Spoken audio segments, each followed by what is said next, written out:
अस्सलामुअलैकुम। Linear regression analysis using SPSS statistics. SPSS में हम लीनियर रिग्रेशन कैसे यूज़ कर लीनियर रिग्रेशन हमारे पास नेक्स्ट स्टेप होता है कोरिलेशन का। जैसे कि लास्ट लेक्चर में हमने कोरिलेशन के बारे में पढ़ा था, तो अब हम लीनियर रिग्रेशन के बारे में पढ़ेंगे। ये हमें प्रेडिक्ट वैल्यू करता है वेरिएबल बेस और वैल्यू ऑफ अनदर वेरिएबल। अगर हम कुछ प्रिडिक्शन करने के लिए डिपेंडेंट वेरिएबल्स या आउटकम्स, हम जो वेरिएबल्स होते हैं उनकी प्रिडिक्शन करने के लिए या उनकी वेरिएबल्स डिपेंडेंट की इंडिपेंडेंट के साथ प्रिडिक्शन करने के लिए हम लीनियर रिग्रेशन यूज़ करते हैं। रिग्रेशन मोस्टली हम प्रिडिक्शन के लिए ही यूज़ करते हैं। तो ये हमारे पास लीनियर रिग्रेशन में हम डिपेंडेंट और इंडिपेंडेंट की लीनियर रिलेशनशिप इस्तेमाल करने के लिए इस्तेमाल करते हैं। इसी तरह हमारे पास, जैसे हमने लास्ट में भी उनकी अजम्पशंस पढ़ी थी कि किन किन अजम्पशंस की बेस पे हमारा डाटा लीनियर रिग्रेशन अप्लाई करने के काबिल हो सकता है कि ये अजम्पशन फुलफ़िल होंगी तो ही हमारे डाटा पे ये लीनियर रिग्रेशन हम अप्लाई कर सकते हैं, अदरवाइज़ नहीं। अजम्पशंस की तरफ जाते हैं।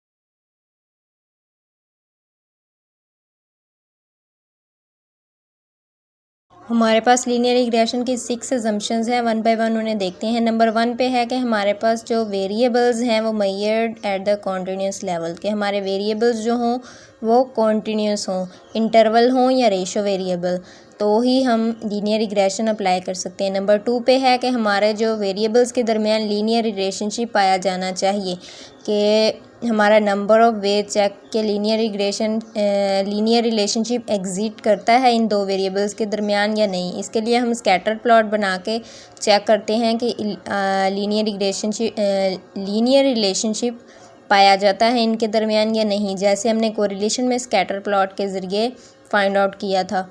और अगर हमारा जो नॉन लीनियर रिग्रेशन एनालिसिस हो तो हम फिर पॉलिनोमियल रिग्रेशन या फिर हम अपना जो डाटा को उस ट्रांसफॉर्म करेंगे, फिर हम लीनियर रिलेशनशिप अप्लाई करेंगे।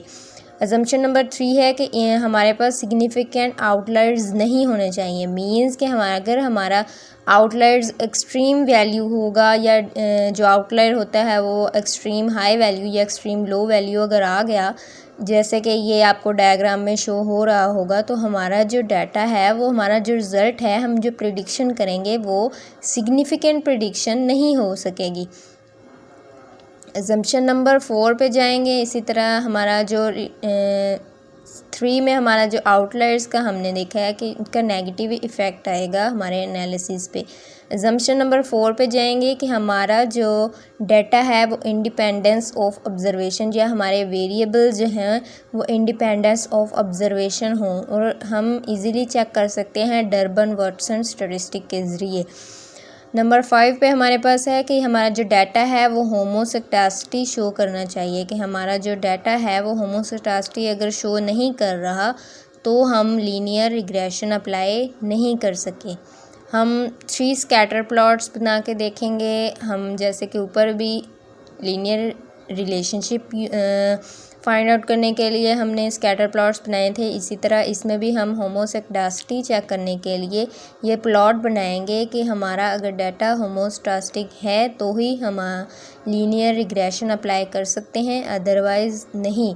और ये हमें जो हमारा डिफरेंस ऑफ डाटा हमारा वायलेट अगर अजम्पशन होमोसेक्टास्टिक की कर दे तो रियल वर्ड्स में हम जो डाटा है वो मैसी होता है। अजम्पशन नंबर 6 है कि हमने जो हमारा रेजिडल्स या एरर्स हैं रिग्रेशन में वो हमारे approximately normally distributed, mostly assumption में हमें आ रहा है कि नॉर्मली डिस्ट्रीब्यूटेड होने चाहिए।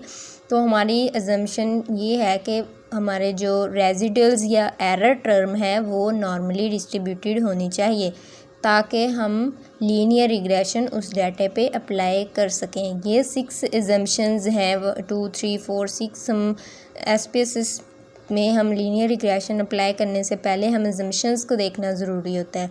अब हम प्रोसीजर की तरफ जाएंगे। हमारे पास फॉर एग्ज़ाम्पल कोई भी एग्ज़ाम्पल है, हमने उस पर हमारा सेटअप हमने अपना अप्लाई करना है एस्पेसिस में स्टैटिस्टिक्स, तो हम जाएंगे प्रोसीजर की जानब। फ़र्स्ट हमने अजम्पशंस देखनी है और सेकंड हम जाएंगे उसके प्रोसीजर की जानिब। प्रोसीजर में हम एनालाइज व्यू में जाएंगे, रिग्रेशन में जाएंगे और लीनियर को चूज़ करेंगे, जैसा कि ये डायग्राम में आपको शो हो रहा होगा। एनालाइज में जाएंगे, रिग्रेशन में जाएंगे और लीनियर में जाएंगे। इसी तरह हमें लीनियर रिग्रेशन का डायलॉग बॉक्स शो होगा इस तरह का, जैसे आपको स्क्रीन पे शो हो रहा है।